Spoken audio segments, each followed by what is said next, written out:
All right, so next we have Last Son of Krypton, and this one's pretty much like, you know, how in Man of Steel he says, you destroy the ship, you destroy Krypton, and he says Krypton had his chance. So this is pretty much about Superman trying to, you know, become human and stay human while also dealing with the fact that Brainiac is something from his home world, and he thought all that was gone. He thought, you know, all this heritage, everything he pretty much was all just kind of destroyed and gone at that point, right? So, you know, this was pretty much about Superman and Brainiac, you know, just battling it out. Brainiac trying to tempt Superman with, hey, I have all this knowledge of your heritage and your culture, and I have this little bottle city of your people still, and I want to harvest the earth, you know, just become one with me, and you can know all your heritage, know your people. I can put you in this little city with your people, and you can live among your own people, da da da da.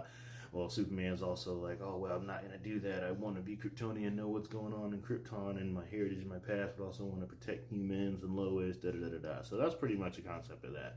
You know, Superman's here, you know, a guy trying to be human, a little Kansas farm boy, but now here's Brainiac like, hey, I have your people right here. I have all your knowledge and culture right here. I have everything that your race was and that you really are, because you're not really a human, da da da da. So that's pretty much what this one is about, you know.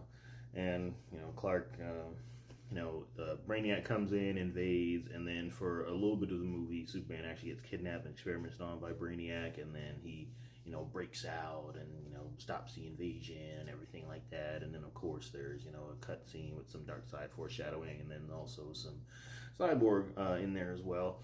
So that's pretty much what this is about, Last Son of Krypton, you know. And then this will be a little Man of Steel sequel, and yeah, that's this one. Ready for some visual? So this is what ChatGPT came up with for Brainiac. Distinct lack of purple, but you know, when you're trying to get close to something like Snyder Wood, especially after I saw Rebel Moon, I feel like this is maybe halfway close to what he would make Brainiac look like. Of course, I want some more tentacles and, you know, not just standard gray and green, but this is what ChatGPT gave me, so this is what I gotta go with. Then there's my boy Henry Cavill, Superman, you know, classic red, blue, Boy Scout looking uniform. Last Son stands alone. Cool little character poster. Him in space looking out at Brainiac's ship, pondering stuff about Krypton, Brainiac, and Earth, and Lois, and everything like that. So, yeah, there's that. Here's Bottle City at Candor. You know, looks kind of like New York, but, you know, like I said, ChatGPT images, you know. Got what I could get. And got the little Brainiac circles on the top there to make it look all science-y and not totally just, you know, a stock picture of New York with some orange filters on it. But, yeah, that's Last Son of Krypton.